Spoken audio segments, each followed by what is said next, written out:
Vendas é uma das profissões mais estressantes do mundo.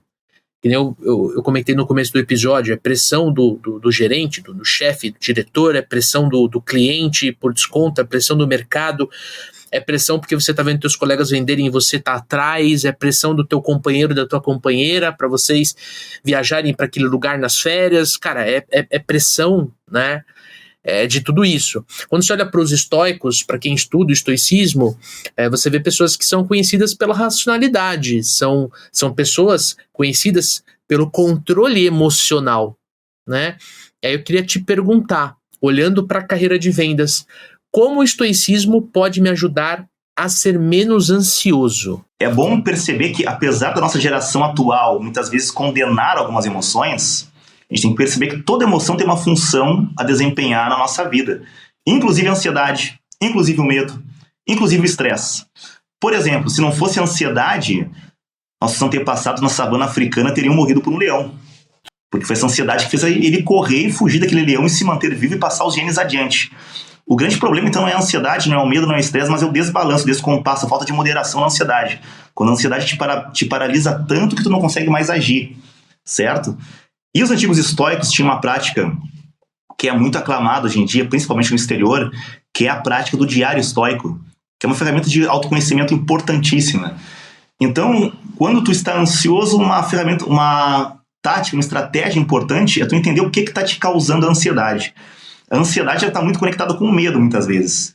E o medo, ele é basicamente a tua expectativa de que algo ruim pode acontecer no futuro, que tu não tenha condições de dar conta. Isso é o medo. Então, a forma mais racional de agir nesse momento é tu colocar no caderno. O que está te causando medo? Né? Eu tenho aqui, eu sempre anoto tudo que eu faço, né? Inclusive essa parte mais introspectiva. Então, anotar o que está me causando medo. Tu vai colocar, né? Tal e tal coisa está me causando medo. A economia está me causando medo. O balanço de caixa da empresa está me causando medo. Tu vai colocar. E é muito engraçado porque o simples fato de tu colocar no papel já tira um grande fardo das tuas costas. E quando tu coloca no papel, tu consegue enxergar de uma maneira externa, né, de fora daquele problema. Aí tu vai analisar, maravilha, tenho aqui 3 medos, 3 coisas, 3 ansiedades que estão me paralisando. Essas coisas estão sob meu controle? Sim ou não? Política externa, guerra na Ucrânia. Isso não está sob meu controle. Balanço de caixa da empresa. Isso está sob o meu controle, isso aqui eu posso agir para melhorar. Maravilha. Como eu posso agir para fazer com que essa questão do balanço de caixa da empresa ou das vendas acabe sendo um fator que não me cause ansiedade, que diminua a minha ansiedade? Qual a estratégia que eu posso usar aqui para balancear, para diminuir de fato essa sensação ansiosa, né? E é muito interessante que muitas vezes, né, eu falei de exemplos que são realmente exemplos que causam ansiedade de fato, né, são riscos, né, para a nossa vida ou para os nossos negócios, digamos assim. Mas muitas vezes a gente passa por papel alguma coisa e percebe que o motivo da ansiedade ele é frágil, ele tem pés de barro, ele não se sustenta. Por exemplo, o que me deixa ansioso é que eu chego no trabalho e 2 colegas começam a fazer fofoca, eu acho que a fofoca é em relação a mim. Aí tu começa a analisar, isso está sob o meu controle? Não está. E essa fofoca que eles fazem, esse momento que eles ficam cochichando entre eles, isso pode causar algum dano? Não. Então por que tu tá te sentindo ansioso com coisas que não vão te afetar de maneira alguma, certo? Que não vai te causar dano algum? Muitas vezes são coisas que não se sustentam, que não se fundamentam. Então essa prática do diário estoico é muito eficiente para conseguir controlar a ansiedade, né? E eu gosto muito, o que me ajuda no controle da ansiedade, né, dando sequência ao que você está trazendo, é um plano de ação, entendeu?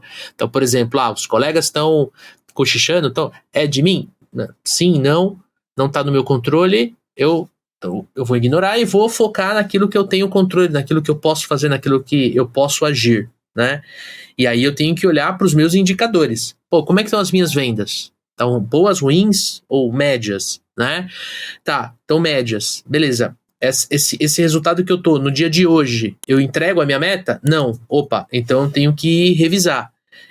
Eu posso ficar ansioso com o fato de não bater a meta? Posso. Mas aí volta na questão anterior. Eu tenho que ter foco naquilo que eu tenho controle. O Dani comentou.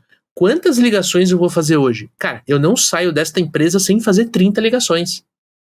Porque a ligação está no meu controle. A pessoa atender, o cliente atender, não tá. Mas eu agir e fazer a ligação está no meu controle. Eu mandar na sequência da ligação o WhatsApp está dentro do meu controle, né? Eu olhar para um cliente que faz tempo que eu não falo e ligar para esse cliente está no meu controle. Ele me atender, não. Então, para mim, Leandro, o que me ajuda muito é o lance de você olhar para um plano de ação onde todas as ações está dentro do teu controle. E aí eu fico sem, assim, quase zero ansiedade, porque eu consigo olhar e falar assim, não, tudo que tá aqui, esses 3, 4, 5 itens, eu consigo fazer, e são itens que, bem feito, eu tenho o resultado que eu espero na minha carreira.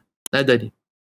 É isso aí, cara. E o estoicismo, ele também me ajudou bastante nessa questão da ansiedade, né?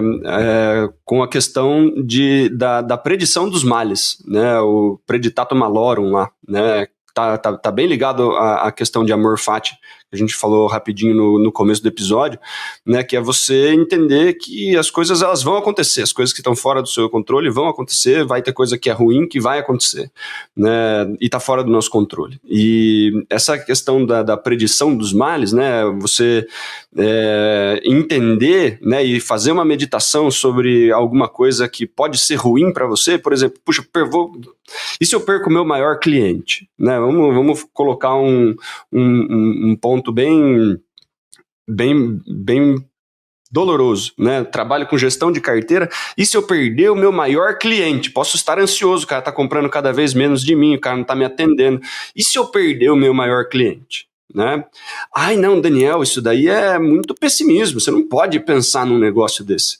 Mas é lógico que eu posso pensar num negócio desse, porque se eu não penso nisso, se isso vier a acontecer, que está completamente fora do meu controle, né, Luiz? Está totalmente fora do meu controle, né? O cara não é obrigado a comprar de mim, o cara pode querer comprar de outra pessoa, o cara pode fechar a empresa dele, ele pode qualquer coisa e está 100% no direito dele, né?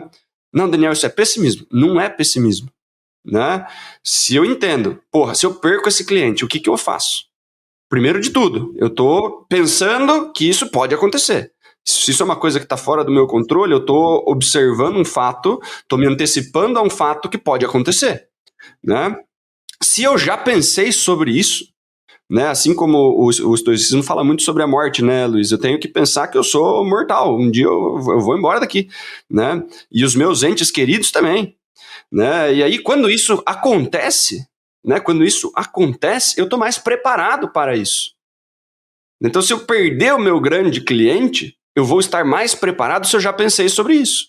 Nossa, se eu perco esse cliente, o que eu vou fazer? Tenho que conquistar 3 clientes novo, eu tenho que refazer o meu fluxo de caixa, eu preciso fazer um monte de coisa para estancar os danos o máximo possível. Maravilha, eu já tenho um plano de ação se eu perder esse cliente.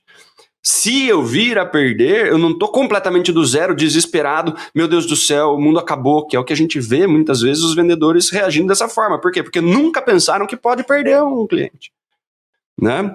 E se você pensa que você pode perder, você dá mais valor para ele hoje, né? Você fala assim, cara, se eu perder esse cliente aqui, eu tô fudido, né? A partir desse momento, você dá mais valor para esse cliente. Você não precisa esperar perder ele para dar o valor que ele tem hoje. Então você vai tratar melhor esse cliente, você vai usar estratégias para fidelizar mais esse cliente, você vai fazer mais coisas para esse cliente para não perdê-lo. Diminui as minhas chances de perdê-lo. Eu estou valorizando mais, sou mais grato por ele hoje, por isso eu vou ter um relacionamento melhor com ele. E caso eu perca, que de novo está fora do meu controle, então isso pode vir a acontecer. Se eu perder, eu já tenho um plano de ação para que eu me vire nessa situação. E eu vou estar muito menos desesperado, muito menos ansioso, porque, cara, se isso acontecer, eu sei o que eu vou fazer, né? Se outra coisa acontecer, tudo bem, eu já pensei sobre isso, eu já previ que isso pode acontecer. E eu tenho um plano. É muito melhor do que ser pego completamente desprevenido sem um plano, né, Luiz? E aí, gostou deste conteúdo?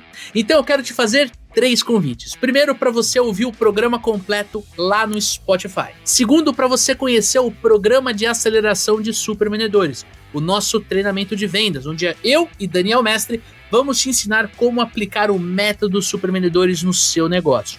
E terceiro, quero convidar você para conhecer o RD Station CRM, o melhor e maior CRM do Brasil, inclusive o CRM que nós utilizamos aqui na nossa operação comercial. Esses 3 links estão na descrição deste vídeo. Vem com a gente e bora crescer!